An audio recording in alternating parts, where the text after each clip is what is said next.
And this is why we love this game. England 3, Mexico 2. What a game. I know we have watched a lot of great game, a lot of entertaining game, but for me so far, England versus Mexico is the best game of the World Cup so far. Harry Kane, Jude Bellingham, what a player. And of course, the Mexican and their fan, the Stadio of Azteca, losing their first game since 19 something, 40 years without losing a game in that stadium. And England come in and they did it. And of course, we had another game that took place today. Norway eliminating Brazil of Neymar, of Carlo Ancelotti, 2-1. And of course, Erling Haaland is the man that lead the Viking to the next row. Ladies and gentlemen, this is your 2020 FIFA World Cup last 16 match analysis. Welcome back to another video. Welcome to the world of soccer. If you're not already subscribed, make sure to subscribe, like, and share this with your friend. Without wasting any time, we're gonna start with the game that just finished. England 3, Mexico 2. Let's just say this is why you hire some type of coach. Thomas Tuchel today, what he did after he took the red card, just tell you what kind of elite mentality he have. He's obsessed with control, and every detail is like meticulously calculated. He know where everyone need to be. I mean, Jorel Konsa, I'm sorry for him. When he was put on the team, everyone was saying, was that the right decision? The guy never played for England. This is the first game in the World Cup. Was that the right call? And it happened, he took the red card. But if you have a player like Jude Bellingham, Harry Kane in your team, Anthony Gordon, let's not forget Anthony Gordon. That dude played his heart out. I think the whole England team played fantastic. I mean, it's hard to sit here to say Mexico dominate them because 10 versus men. No, Mexico in 11 versus 11. The first half, Mexico was dominating England. The first half finished with 64 to 30 of the ball. Mexico was dominating the first half even before the red card. But if you have this Premier League defender, France League One defender, England don't have any League One defender. I think Jorel Konsa is the only one who was playing in the Bundesliga. But Kwanzaa, we know him from Aston Villa. Gay from Manchester City. O'Reilly from Manchester City. But since the red card was on, Thomas Tuchel decided to take all those offensive-minded players out. He played with 5 defenders. O'Reilly was taken out for Spence from Tottenham. You know, we don't like Tottenham, but this is the national team. And the Premier League fan just support the national team. It doesn't matter where you play. And Pence brought in his 1v1 skill into the game. And of course, Morgan Rogers coming in the 89 minutes just to finish up the game for Harry Kane, to bring in a fresh fit, fresh body to run up front, because Mexican was really dominating. Mexico had like 47 cross during the game. 47 freaking cross. I mean, in England, I don't know who you give the man of the match. You can give it to Pickford if you want to. You can give it to Anthony Gordon if you want to. But I think tonight the man of the match is Jude Bellingham. Because even in the 89 minutes, 90 plus 5 minutes, he was running there like rabbit, up and down. And he played a fantastic game. John Stone coming on after the red card had a fantastic impact. He brought in those stability, him and Dan Burn. I mean, everyone was defender. At the end of the game, the only offensive mind player was there. Morgan Rogers, Jude Bellingham, even Jude Bellingham, he can be very defensive if you want to. And Anthony Gordon. All the rest were defensive players. All of them. Like England had like 7 to 8 defenders defending this lead. And rightfully so, because they were leading 3-1. Mexico penalty, I mean, unlucky for Harry Kane. I mean, he hit the guy fit. It was a penalty. It was a clear penalty. Like I said, let's just recap this one, because the first half, the game was fun to watch because Mexico really came out to play. The fan was pushing them, and they didn't consider any goal until tonight. And you saw when you play against some team that are really level above, you always saw the differences, because beating South Africa, North Korea are good. But when you come to the top level, last 16, last 8, that's the best of the best. You have to bring in more. And Mexico tried. They really tried. They have some player there that I really love. Like Romeo was good, Lira was good, and more. I think everyone was good, and even the substitute. I think Alvarez came in and he brought in some physicality because they were lacking that in the midfield, and we know him from West Ham. And of course, Alvaro Fidalgo. I don't think Fidalgo missed a single pass. I don't think he missed a single control during that game. That dude is precise. He know what he was doing during the game. And of course, Santiago Jimenez.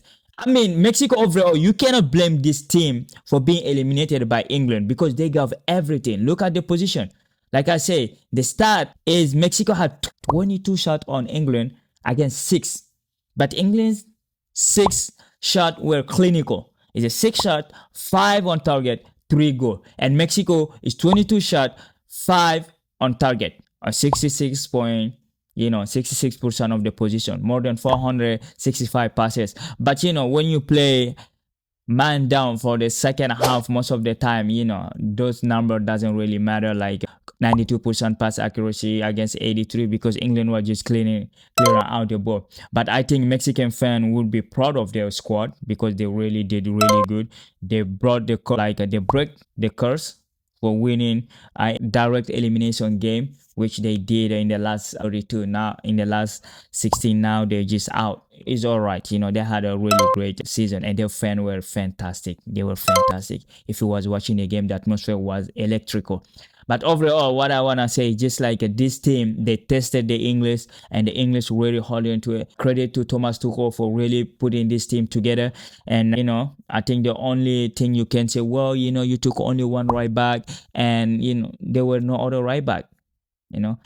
Rich James is fragile. He got injured. I'm a Chelsea fan, but we all know he got injured. And it was surprising he brought in like all those central back defender. He didn't bring in enough for right back or left back. But it worked out. Today they finished with 5 center back plus like 3 defensive minded player plus Antonio Gordon and Jude Bellingham at front. Morgan Rogers came in. He couldn't have impact going forward, but hey, it is what it is. Mexico was dominating. They were trying to get back in. But overall, let me know what you think about this game. Is Jude Bellingham your man of the match? Harry Kane, Antonio Gordon, Jordan Pickford? Because Jordan Pickford had his game. He had a save. I think he had more than 5 or 6 saves. But there's a lot of block in there. Declan Rice ended up the captain. He was fantastic like always. Declan Rice, he played for Arsenal, but hey, he's a baller. Respect to them. So England gonna be playing in the quarterfinal. Yeah, it's gonna be fun because if you look at the bracket, now it will be England-Norway. Because England will face Norway after Norway eliminating Brazil. That is the second game that took place today, which took earlier at 4 p.m. Eastern time. I know you guys are in Europe, maybe it's a night. But here, it was like an interesting game. Because if you watch the game, Norway deserved to qualify. They dominate the game, they dominate their position, they had the better chances, and they won the game. You can just close it there and then move on, But it is Brazil is 5-star on their jersey. Brazil is Ronaldinho, is Ronaldo, is Rivaldo, is Kaká, is Adriano, is R9, it's Pele, is all those iconic players that wore that jersey. And the way they got kicked out, it was embarrassing because like Norway really dominated that team. If you look the start, Norway had 66% of the ball. Brazil, a nation of magnitude of Brazil, having only 34% of the ball is embarrassing. It was embarrassing. We said that when the World Cup started, he left his best striker in terms of number in João Pedro from Chelsea and then came on like he didn't have a striker. I mean, they missed a penalty. They missed a penalty before because if Bruno Guimaraes had scored that penalty, I think we would have a different discussion. But he missed the penalty. And of course, we have Endrick missing 1v1 when he came on. A beautiful pass from Vini Jr. and 1v1, the dude missed it. But overall, like I say, in the 79-minute, Erling Haaland dominated Gabriel just like he dominated him in the Premier League, coming on ball on the air, and he finished it 1-0. He's physical, bro. Like he bully his defender. It's not easy to play against him. And of course, the substitute in the second half from Norway just really changed the game. Oscar Bob coming in brought more control in the midfield. Because if you have Odegaard plus Oscar Bob plus all the other boys they have, because they had a good player. Charlotte started the game And of course, you have Berg is a really that did run non-stop. Nosa was good before he came out. But I think for me, watching the game, I would just say, yeah, I saw Neymar coming into the game trying to have some positive impact. But like you just play against a team that is more organized, collectively better than you, because people are just they don't know how Norway got here. They in their qualifier they won all their game. They are the one. They are the reason Italy is not here. And the only game they lost so far was against France, and we all know how France is playing. And we saw the France Brazil in the friendly. They can beat play a team like a France. All right. So the Norwegian were here ready to win. They got the rest, and Halaand score a brace. Now you have a 7 goal alongside Messi and Kylian Mbappe. The dude play 4 goal in the World Cup. He have a 7 goal. In everywhere Haaland go, he have a better state than in the game. If you look all his state at Dortmund, like Strasbourg, Manchester City, and his national team, he have a better number than any other striker around the world. So he's the best striker, hand down. I know people will say Hurricane. I think the most complete striker is a Hurricane, but when it comes to the last 16 finishing the ball, he's there all the time, and that's all Norway need. They don't need him to dribble or anything. Just finish it when we give it to you. And the second goal came in the 90th minute when Brazil was trying to equalize. Neymar was brought on. Neymar came on in the second half. Ederson came on, and Danilo came on. Andrew came in on. Like it was they're trying to do to equalize, but hey, it wasn't there. I think Ancelotti didn't get this one right, but I think Brazil gonna go back. The only sad part is Neymar. This was his last international football, because he announced his retirement from international football with 80 goals with Brazil, the highest goal scorer for in the Brazil history, the highest assister, but he did not win any trophy. He didn't win the Copa, he didn't win the World Cup. So I'm really sad for him, but he's 36 and his career he has been the prince that never became a king, because he came into the era of Cristiano Ronaldo and Messi, and then he just stuck there. And even the national team era, like Argentina won some Copa America, even the one Brazil won, he was injured, he wasn't there, so he's the one who didn't win anything with the national team except the Olympic. But we're gonna see what the Brazilian gonna do to rebuild this team, because it's a country of football, bro. They have a player. We're gonna see them in the next World Cup with more talent, let's just say. But overall, what do you think about this analysis? Because for me, I think Norway deserve their qualifier, and of course, even though like Mexican deserve better, but it's England. This team is there to win the World Cup, not to go as far as they can. England is there to win it, and Mexico was just trying to do their best, to go as far as they can.